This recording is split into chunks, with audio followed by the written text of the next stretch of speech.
Welcome my channel Triveni steno classes. आज का dictation start होगा 3 सेकंड बाद।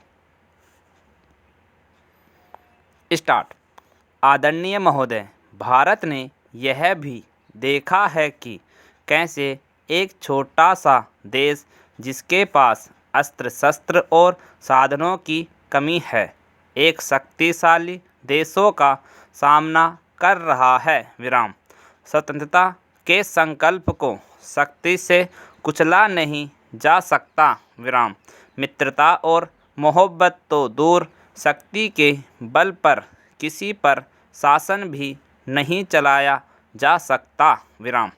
अंतर्राष्ट्रीय क्षेत्र में जहां एक और तानाशाही और शीत युद्ध की मनोवृत्ति और कठोर हो गई है, वहीं दूसरी ओर आपस में समझौते की भी कोशिश की जा रही है। इस तरह बड़े राष्ट्र एक दूसरे के विरुद्ध होते हुए भी किसी एक पर्सन पर दूसरे राष्ट्रों पर दबाव डालने के लिए मिल जाते हैं। बहुत से देशों में हिंसा और युद्ध के समर्थन की नई प्रवृत्ति कुछ युवा लोगों में है, चाहे वे किसी भी वर्ग के हो। इस प्रकार वे समाज की रूढ़ियों से विरोध प्रकट कर रहे हैं। हमारे देश में भी ऐसे तत्व पैदा हो रहे हैं। कुछ लोग तो स्वभाव से अराजकतावादी हैं और कुछ दूसरे देशों की हवा में बह रहे हैं। मुझे यह जानकर बड़ी परेशानी हुई कि अभी अभी कोलकाता में एक पड़ताल की गई जिसमें वहाँ के कुछ विद्यार्थियों ने हिंसा में अपनी आस्था प्रकट की है।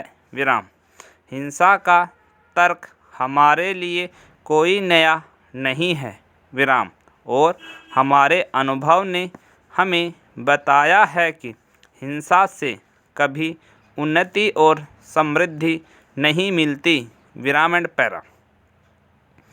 100 वर्ष पहले इसी वर्ष महात्मा गांधी का जन्म हुआ था।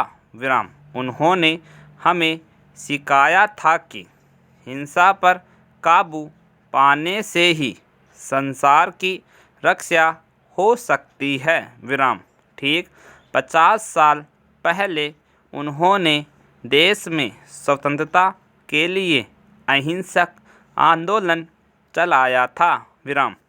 वह जलियांवाला बाग के नृशंस हत्याकांड का वर्ष था। उसी वर्ष गुरुदेव ने भी सर की उपाधि वापिस करके अपने को साम्राज्यवादी सम्मान की बेड़ी से मुक्त किया था। गुरुदेव की यह कामना थी कि व्यक्तित्व का विकास प्रकृति के साहचर्य में और राष्ट्रीय परंपराओं के सामंजस्य में होना चाहिए। परंपरा से उनका मतलब यह नहीं था कि जो कुछ भी पुरानी बातें हो हम उन्हें आंखें मूंद कर स्वीकार कर ले। उन्होंने उन सब बातों के विरुद्ध आवाज़ उठाई जो आधुनिक जीवन के अनुरूप नहीं थे। उनका मत था कि जब हम आपस में सामंजस्य रखेंगे तभी हम अपने वातावरण और अपनी प्रकृति से सामंजस्य प्राप्त कर सकते हैं। कंप्लीट।